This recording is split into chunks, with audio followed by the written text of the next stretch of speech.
How y'all doing? I want to talk about a tragedy that happened today with the kids in Philadelphia. You know, I'm really getting sick and tired of this stuff because it made me think about something. Everything that happens in our city with dealing with our youth, our children getting shot or murdered, it came from actions of their family members. Negligence with guns in the house, negligence with taking care of your family, because we out here in these streets, or y'all out here in these streets, doing what y'all doing, bringing harm to your family. Little girl that got shot and killed, it was because of her father. Little boy that got shot because of his father. And we always talking about stop the violence, stop the violence. And the violence is happening, being perpetuated by the family members in our own houses. Y'all boys out there endanger y'all families, man. Y'all need to wake up and realize what y'all doing. It's an injustice. Them babies not living that life. You choosing that.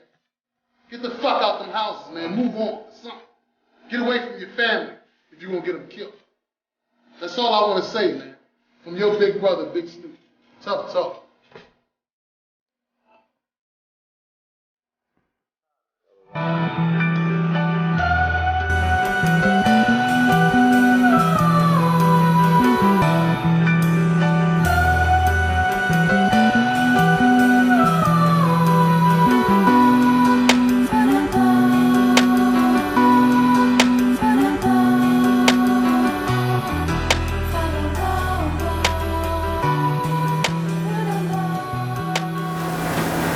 Welcome to our 4th episode of Tough Talk.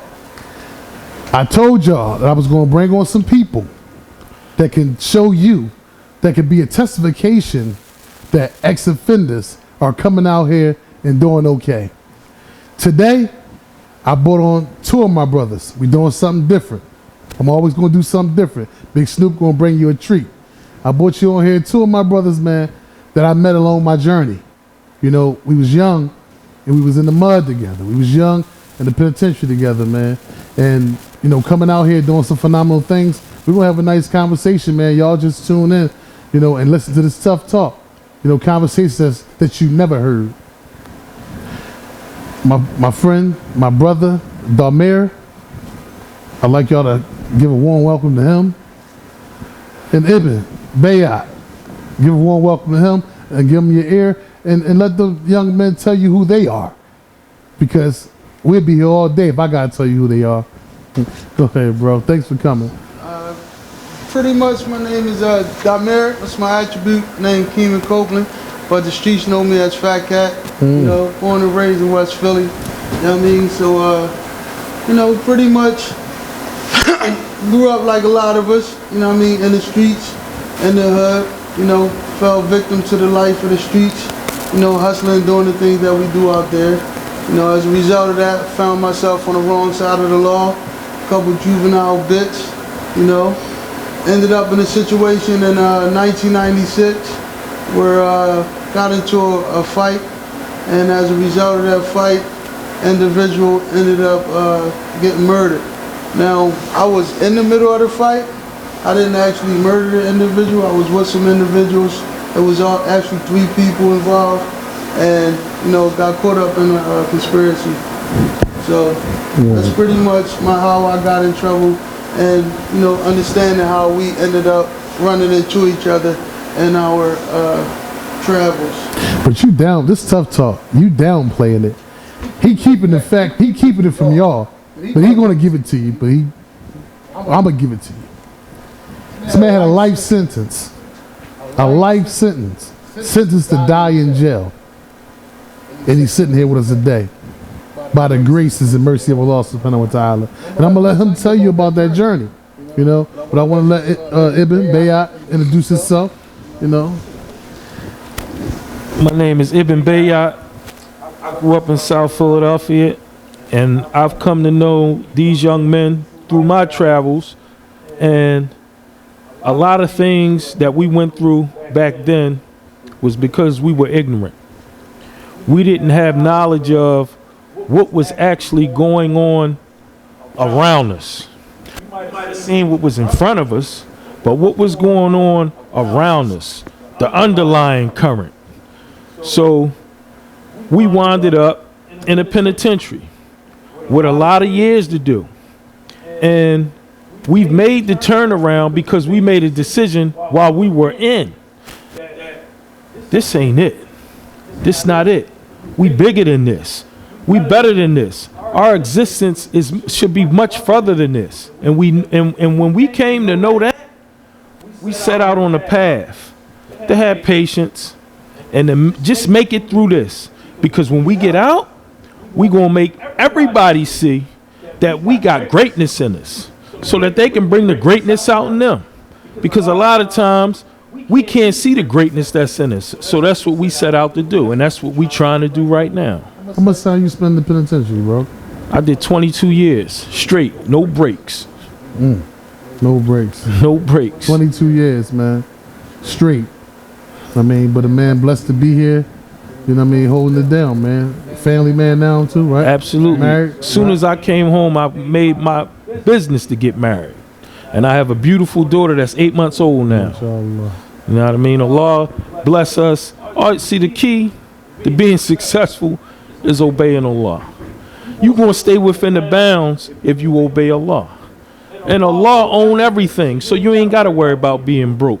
You might not be filthy rich, but Allah going to make sure you taken care of if you obedient to Allah. That's the key.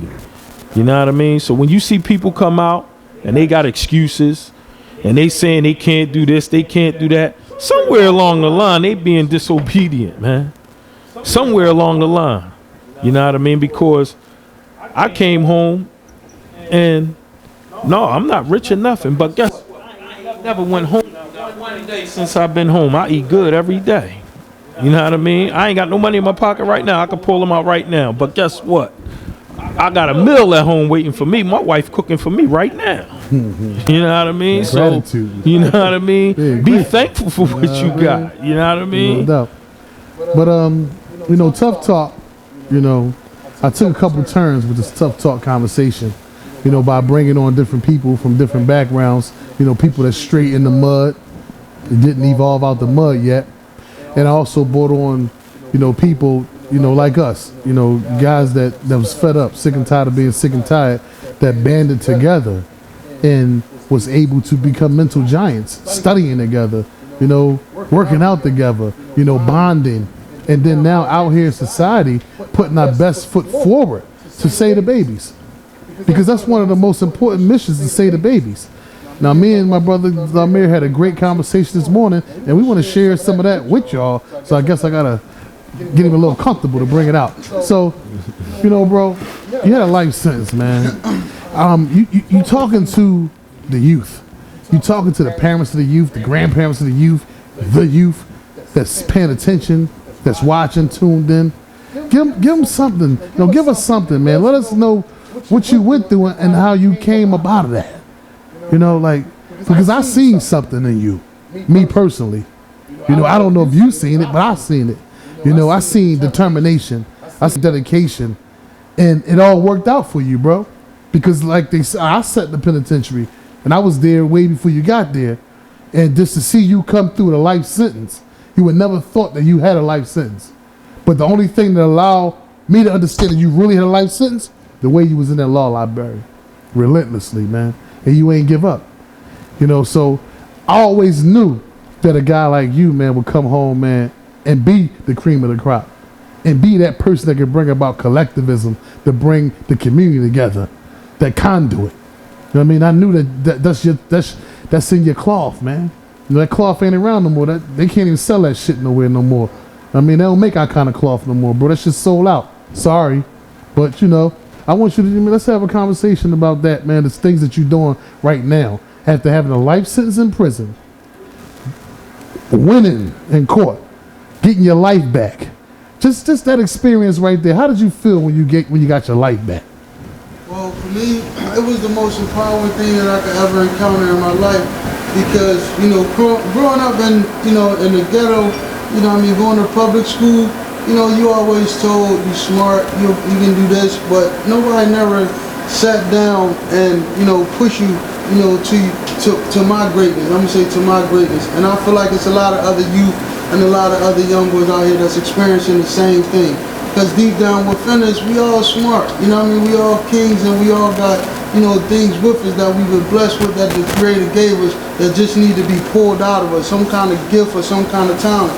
Never studied law. Was in the penitentiary faced with a situation where all I had was my Lord and my books. And that's what I focused on. That's why I was in the law library, just studying everything I could study, reading everything I could read. I started writing briefs, started learning how to create arguments, started doing my own petitions. So, did you graduate high school before then? I actually got my GED. In prison? Yeah, juvenile detention. Juvenile detention, okay. Right. So I had my GED from juvenile detention. Start writing briefs, bro. Right. Never That's why I asked you. Never been to college, but you'd be surprised at what you can do when it's out of necessity and you have to do it. And that's why it's the most empowering thing that could have ever happened to me, because I never knew I could do it. I never understood that I could write a brief or that I could understand law. I never been to law school. I never been to college. So when I'm sitting there and I'm reading this and I'm conversing with my lawyers and they saying, "Oh man, that's deep. Yeah, I understand where you're coming from, but I wouldn't have said it like that. I wouldn't have did it like that. I wouldn't have argued it like that." And then I get the response back from the courts and they deny me, and they deny me based on what I felt would have been a denial. I was like, wow, they thinking the same way I'm thinking. Like I was on point with that and the lawyer was off. So pretty much I got fed up with the whole system. I was on my last round of appeals on PCRA, and I knew that I had to get all my issues in before I went to the feds in order to be preserved for federal review. So I fired all my lawyers and I represented myself. Fired his lawyers and represented himself. Right. If that's not resilience, I mean taking control, a king, greatness, man, I don't know what it is, man. Come on, man, young man. How old was you when you first came through, bro? When I first came through, I was 21. 21 years old, man. So that was like kind of crazy. Honestly, when I did it, I was just fed up with the court system. And I knew what I knew. You know how you know something and you know what you know, and it's like, look, man, they playing with me. This is what I see. This is what they saying. This is in the books. And the other thing was, I didn't commit the crime that I was locked up for. So I felt like, my relationship with the Creator, it was the fact that I knew that, Allah was Al-Hakim, the All-Wise, and Al-Adl, all-just. So I felt that I wasn't locked up for that, so there's no way that I was going to stay there, because that would be injustice for me to be locked up, for the rest of my life for something that I didn't do. So I felt like it was something that I had to learn, and something that I had to go through, that he was putting me through. You understand what I'm saying? And once I got that, then I would be free. So when I elected to represent myself, it was just one of those innate things that said, listen, get rid of all that. I had a 907 grazing hearing to make sure that I wasn't crazy. They brought me down on the in camera, and the prosecution was trying to get me to, the judge was trying to get me to take a lawyer. No, I don't think you should represent yourself, because if you waive counsel, you never can go back on ineffective assistance of counsel, which is one of the biggest reasons for dudes get their joints overturned. So we was going back and forth with the argument, but I had a constitutional right to represent myself. And that's what I enacted. And I told the judge, I said, look, I put my trust in my Lord and myself. And I said, I'm going to rock out with that. And that's what I did, man. And the first brief that I filed, based on the issue that I've been trying to get in court for over 10 years. 10 years. When I got found guilty of first-degree murder charge, the judge in my case wrote that she was troubled by whether the evidence was truly sufficient to find me guilty. This is in my notes of testimony. And I'm reading this for 10 years. But at the same token, I'm studying law, and it says that on the first-degree murder, you're supposed to be found guilty beyond a reasonable doubt. That's a constitutional right. And then they explain what that reasonable doubt is. So now I'm sitting there and I'm saying to myself, how is they saying this and my judge is saying this? It don't make sense. It's not adding up. And it wasn't just me, also my co-defendant, Damon Michael, who's still in jail right now. He's still in jail, about 26 years in. And then his notes of testimony, he's sitting in prison with a constitutional violation that they're not touching. So for me, it was like, look, I gotta get this in. And when I went to go file it, all the lawyers were telling me, no, I don't believe in it. No, I don't think that is going to work. I elected to represent myself to get that issue in. And the first time up on appeal, they came back, reverse and remand to the lower courts, sent it back down to the trial judge. And it was like, we don't celebrate it, but it was like Christmas in that jail. You know, when one of us got free. Oh man, one of the young boys. You know what I mean? Because it was the youth, it was the old heads, and you know the little rivalry we had. But just to see I seen an old head give his time back before, but I never seen none of the youth get any time back. And it was like inspiration, man. It inspired. It gave all of us hope. I mean, even though I was only serving a 10-year sentence at the time, it was as if I was serving life because I didn't see the light at the end of the tunnel. And I mean, I didn't see me sitting here. All I seen was prison. I couldn't see beyond my hand. You know what I mean? So just seeing them say, the mayor gained his life back. He got 10 to 20 years. That was a crazy story. I mean, and then like you didn't even have an attitude with the system. Like you could have sat in there, became a Grinch, became a madman, became mad at the system because you felt so the system wronged you. So now you rumbled them, you beat them because you hear it, and at the same time you came home and became a part of the solution to the problems. How did you go there? Give us some of that. Well, originally when I came home, it was a struggle because, you know, you come home, we don't have a pot to piss in the wind to throw it out, so you trying to figure it out for yourself. So that was my main goal when I first came home, to figure out.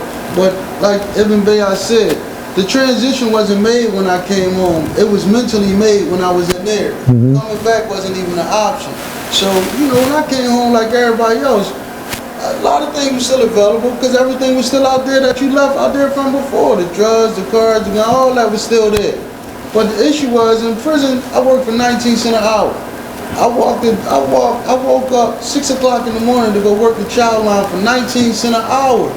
I'm talking about 6, 7, 8 years straight. You understand what I'm saying? Every morning. I know. Every morning. So when I got out, I said, if I could work for 19 cents an hour, I could work for $19 an hour. And that's the difference between this host and other hosts. I understand what he's talking about. I lived it. You know what I mean? You get lived experience from here. So, I mean, that was the thing. So when I came home, I just started doing little jobs, you know, working and things of that nature. And the school came about, went back to school, Orleans Tech, started the carpentry thing and got into that field. But what changed my direction, I always had a burning desire to be a part of the change because I knew I had to do something. I had to lend a voice, and I was going to different people like, yo, I want to tell my story, I want to get out there, I want to help the youth, I want to do something. And dudes was like, yeah, we understand, we know who you is, but nah, we cool, you know, this, that, and the third, or I'm going to get with you Thursday. Thursday comes, they'll never call. So I was like, you know what, that's cool, I fell back. I was up in Baltimore one time with a brother I met, Mr. Rennie Bass, and he took me to this group. They have been rolling for about a couple years or whatever. It's called Unifying Black Men. So I went in there, and what I seen was amazing. It was about 200 people in the room, and it was brothers, all African American brothers, solving each other's problems. Brother came up, said, man, I came home, I created a theme park, and Ellen and I keep on, you know what I mean, messing with me. Another brother said, all right, give me their number, their name and all that, give me a call, I'll help you out. So what I seen was a group of African American men empowering each other by helping each other with everyday situations. And I was like, yo, I need that. And I was like, but I wasn't from Baltimore. So I went to the brothers down there and I was like, yo, I'm taking this back to Philly. They gave me the blessing and said, look, you know what I mean, go ahead. And they, you know what I mean, came down with me. You know what I mean, the first bunch that we had, they all came through and said, you know, we helped set it up. And, you know, we started, now we've been rolling since 2017. And Every first Sunday of every month, we have a free brunch at 148 South 6th Street, Philly, PA 19139. We out in the streets, you know what I mean? Collaborating. What's the name of the organization again? Black Men Unifying Black Men 215 on Instagram. BMUBM 215 on Instagram. Okay. So you can see what we doing. We out in the streets because our concept is no shooter, none of the young boys out here selling drugs, they didn't wake up and say, I'm gonna be a shooter. They emulating or perpetrating something or they see as a product from their neighborhood or their environment. They our little nephews, they our little cousins. So when we say stop the violence, you're really talking about your little brother, your little cousin.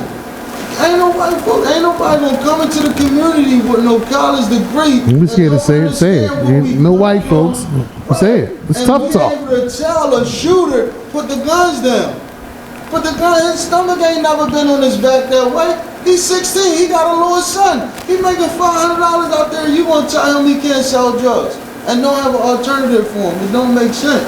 And if you don't understand that, then you ain't gonna be able to talk to them. They're not gonna take you serious. So I felt like I band together with some brothers from my community who would still stand up dudes, you know what I mean, that could reach and talk to the young boys. And we started going out there. We started talking to them, started dealing with them, started trying to find alternatives for them. And we just working with them, you know what I mean? Because just like I was in that situation I was in, the most craziest thing was, I told myself when I got out, I said, Dad, I did 11 years in the penitentiary. I filed a brief that got myself out. I said, if I did 11 years in law school, I could be Esquire Kingman Copeland. Nobody never told me that. Nobody never showed me that. It's a lot of kids out here right now with the ability to be the next Johnny Cochran. To be the next, whoever, Kobe, LeBron, they got that ability. But people not pushing them to their greatness, man. And that's our responsibility. That's our responsibility, man, to raise our youngest. Not just raise them in name by putting designers on their back, but you gotta literally raise them, you know what I mean, and groom them to be men. And that's why I like the conversation we had yesterday, you know what I mean, with my man Cam. You know, we talked about the cultivating and nurturing our youth, you know, and it's definitely important, like you said, you made a statement, and I always make the statement, I talk about my aristocratic couture, my clothing line coming near you. But if I can influence a culture of crime, because like he said, my cousins, my nephews, my nieces, they seen us. They seen what we displayed out there in the street. So they following us. And now we may have missed another generation. They got kids now. So now we got our great cousins and shit running around here drilling shit. You know, so it's our responsibility to come out there and show them something different. You know, we take the opportunity all the time to say, yo, I did the time. You don't have to do it. I fucked up. You don't have to fuck up. You understand? So that's why it's important. This show is important, man, to get this type of stuff across to the people. Because the people need to hear this, man. The youth need to hear this. The men need to hear this. Because we are the problem. We created that. We showed this stuff in society. Now we got to come show greatness. We got to come show black excellence. I mean, you got a man sitting here that had a life sentence, never went to law school, put his own brief in, and won? What part of the game is that?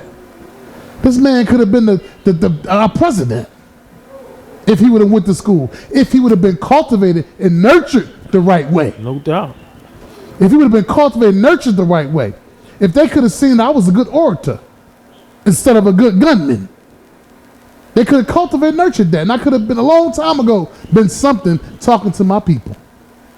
But we went through what we went through, but we grew through it. We didn't go through it, we grow through it. So that's the difference. While in there, we watered the soil. The soil was watered because we had enough humility to follow directions from the older inmates. And that's who cultivated and nurtured us. And basically sent us out here on a mission to represent them. So when you see me dressing the way I dress, looking the way I look, talk the way I talk, it's because we represent the men we left behind. You dress like a working man. You saying to the society that an ex-offender don't have no problem getting dirty. I will come out here and work to feed my family. That's what that says to me. Ain't no doubt. You know what I mean? That's what that says. You got a man here. You created your own business. Own business, man, where you can give your brothers an opportunity. And that's what it's about. I'm living proof of that. You living proof of that? I'm living proof of that. Because, how's that? And I don't like to break nobody back, right? But don't break it back, just speak facts. It's tough talk here, man. You see what you're sitting on? A lot of times, by now. Come on, man. My brother used to give us the weekly Ma'ivah at Jumu'ah. And he used to always reiterate, when you get out, you got to bring something to the table. You got to make something happen. You got to have a skill. Go be an electrician. They got electrician school in here. Go be a plumber. So you got to bring something to the table. He used to always reiterate that to us. So I went to the machine shop and I became a journeyman machinist. I got my papers. I said, I'm going to do something when I get out. So when I came home, I had the plan, right? I had the plan. I came home. I got a job in a machine shop, right? The first job I got was at Mecca Market on 43rd and Walnut. I was so happy to have a job. I was scrubbing the floors on my knees, everything. And I was happy to have a job. But I said, when I was in the penitentiary, we used to read the daily news, and you read it from cover to cover, the classified ads and all that. And I'm reading, and it said machinist, $34 an hour. I said, that's what I need to be, $34 an hour. You know what I mean? I got 20 years to do. I'm going to be the best machinist you ever saw. So now, when I came home and I had my paperwork and I was a machinist, I'm trying to get jobs as being a machinist. I couldn't get in. They didn't want to let me in. So then I went over Jersey and I got in. And I got a job as a machinist, and I was making $50,000 a year. And I ain't been home 3 months yet. And I'm making $50,000 a year, salary. I could call in and say, yeah, I ain't coming today because I'm sick, or my wife ain't feeling good. I got to take care of my family. And all right, go ahead, you cool. But my check's still there every week. It's direct deposit, right? So now I'm like, man, this is crazy. 9 months later, the business go out of business. They out of business. Friday, I had a job. Monday morning, I get a text. Yeah, it's over. Right? Wow. It's over. Right? Test it so out. Now I'm like, oh my goodness, what I'm going to do? So while I was sitting there, your hair start turning gray. You start itching and everything. You like, oh my goodness, I'm going back to jail. Right? So I said, that's not an option. I'm going back to Mecca Market before I go back to jail. So Damir called me that day and said, man, I'm just calling to check up on you, man. I ain't heard from you in a little while, man. What's up with you, man? So I said, man, you ain't gonna believe this, man. I said, man, I need a job, man, because they done get to the curb, man. You know what I mean? I said, hey, man, I was ready to call you and ask you need a few good men. I said, I'm gonna work hard. He said, man, I can always use a few good men, man. So I got a bathroom, demo tomorrow. What's up? I said, I'm there. What time? He said, we're going to start around 8. So I said, all right. I was there about 7:30. You know what I mean? And we demoed that bathroom, right? He had to tell me, hold, stop. You demoing too much. You can't tear that part down, right? I demoed it too. He told me to stop. You know what I mean? But when you look at it, he laid the foundation because he went through a lot of hard knocks developing a business, right? To the point where he trying to make something out of nothing. He trying to make something out of nothing, right? Because going back to the penitentiary is not an option. That's the mindset that we all got to have. It's not an option. So he trying to make something out of nothing. Just like he had confidence in himself and he fired his lawyer, he had confidence in himself to go out there and make his own business and put his name on the line, right? So now since he done that, when I got kicked to the curb, I fell right to him.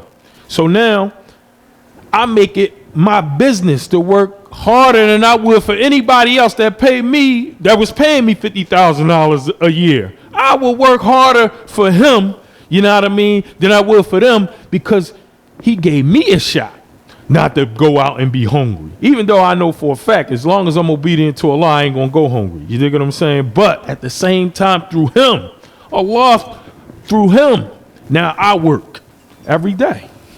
Every day I work and I feed my family. Right him. You know what I mean? I get up in the morning. The first person I call after Fudge is Damir. This is a clear example of black men building black men. All day long. I mean, having the solution to the black man's problem. Yeah. Your brother need a job, you can give him a job. And that's one of the most important things, man, that us as a people, man, we got to look at things like that. Because, you know, one of my favorite movies, a lot of kids in my program, they don't understand, they never seen this movie, but The Social Network. You know, The Social Network, remember the two twins went to the dean office when Mark Zuckerberg stole their John? Mm-hmm. And he said, the twins and their man went over there and boy on the phone like, what's up? What y'all want? You know, Mark Zuckerberg, he stole Facebook from us. The Facebook, that was ours.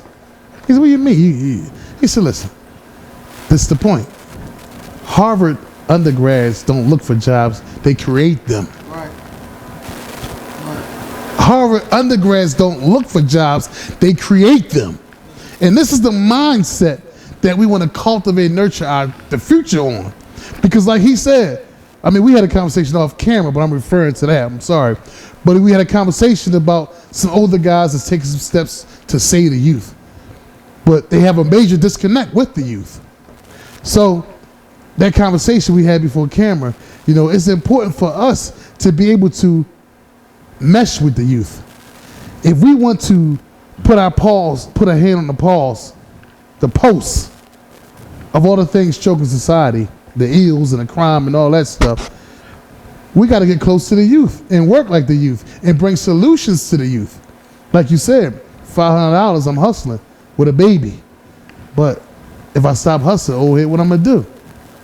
You dig me? Man like you can get him a job. Man like me can get him a job. And this is the solution. This is part of the solution. We can train them how to work before we give them a job. That's part of the solution to our problem. You know what I mean? It's like a lot of people say they need jobs. They need to learn how to work. So a good thing we need to do is teach them how to work. Yeah. Set up, you know, courses for them to teach them how to be a carpenter. Teach them how to demo stuff. Everybody don't know how to knock the ceiling down off a house. I didn't. There's an art to it. You had to tell me to stop. So you got to tell people how to do it.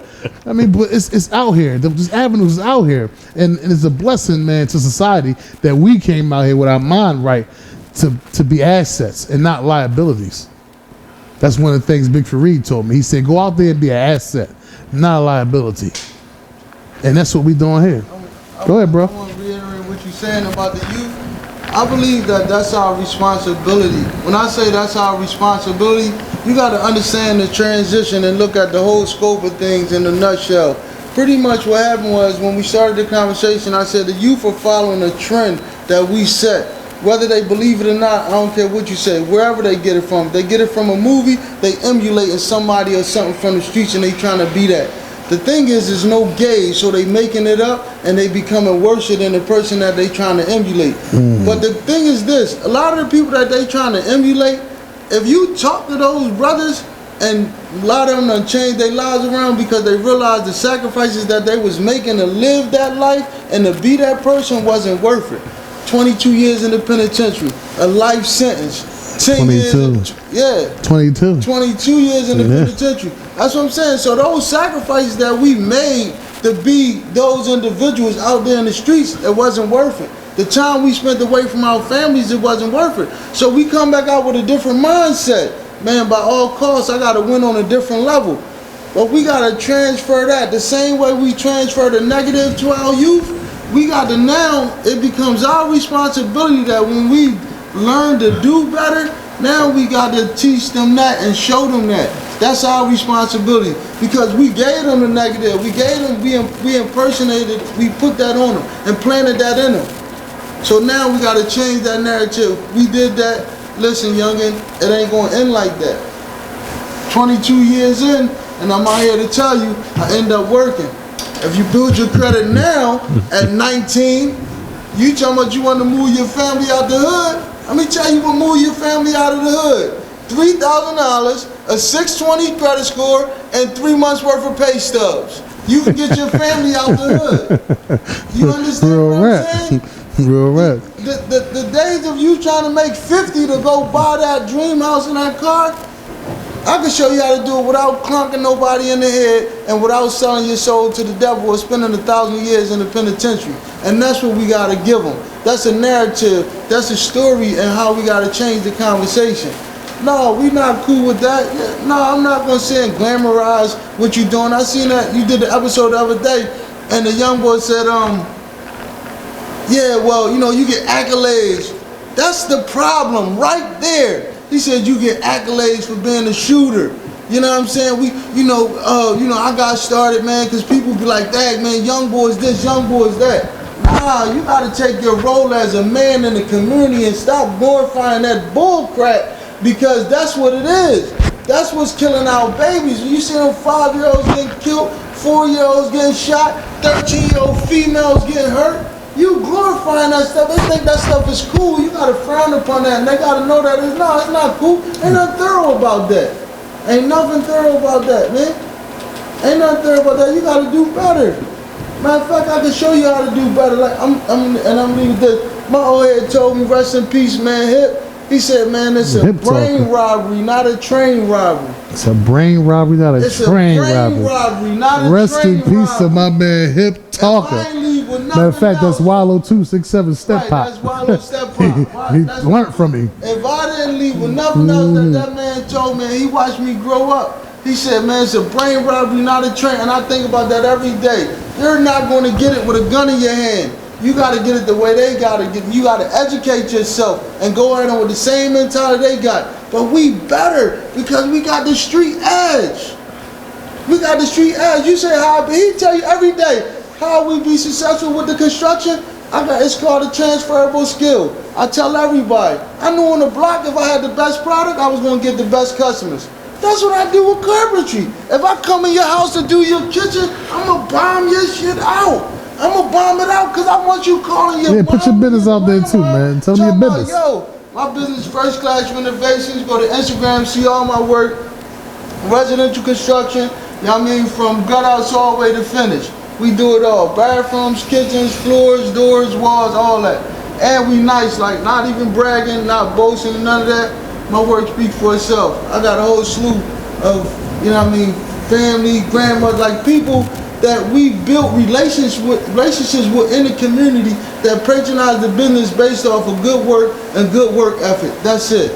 That's it. So we get out to these kids and we take that other stuff out there and take the guns out there and change the product. Change the product. They can have the same. You want to be a hustler? You can be a hustler. I'm not saying don't be a hustler. But take the dope out your hand and market your clothing line. Take the dope out your hand and market your clothing line. I ain't even saying don't be a rapper. Everybody wants to be a rapper. The thing is, if that's what you want to do, you got to be the best rapper. Not only that, not just rapping, you got to know the game. If you're a rapper and don't understand what's a 360 deal, you don't know what's a good deal, how can you be taken serious? How can you be taken serious? You just gonna be taken. You ain't gonna be taken serious. Right. You gotta be, everything you do gotta be taken to that next level, man. And that's what we gotta show these kids. It's a transferable skill. You don't have to sell dope to make it. You don't have to rob people to make it. You ain't gotta do no home invasions to make it, man. You don't. Right. You don't. 2 years in somebody's class, get you some certificate, you put the work in. You put the work in. It's called short-term sacrifices for long-term success. Spend 2 years on building yourself and live the rest of your life comfortable. That's it. Thanks, bro. That was some tough talk. Yeah, if you want to say something before we close out? Just stick to the grind, man. Go hard every day. That's what I do. I just get up in the morning to go hard. I really appreciate my brothers, man, for coming on here, you know, having this conversation with me, you know, but this is going to be a platform for us, man, by us, man. I don't mean to say it like that, FUBU, I'm sorry. But it's going to be for us, returning citizens, by us, returning citizens. His business is going to be marketed on here. I'm going to have some commercials for him or something, showing the different businesses for my brothers that's coming home, showing the opportunities that we got. I told you we're going to do resources and all that, so you can go on my page, check it out. It's going to be job resources and all that on there. Come on the show, market your business, and have a big conversation with Big Snoop like the brothers did, man. Thanks for tuning in, man, to another episode of Tough Talk. It's a nice conversation, my brothers, man. And Thanks, man. we Thanks for definitely coming out, appreciate you man. having us on here, man. No doubt. Definitely, man. You know what I mean? UBM 215, First Class Renovations, Instagram. We out.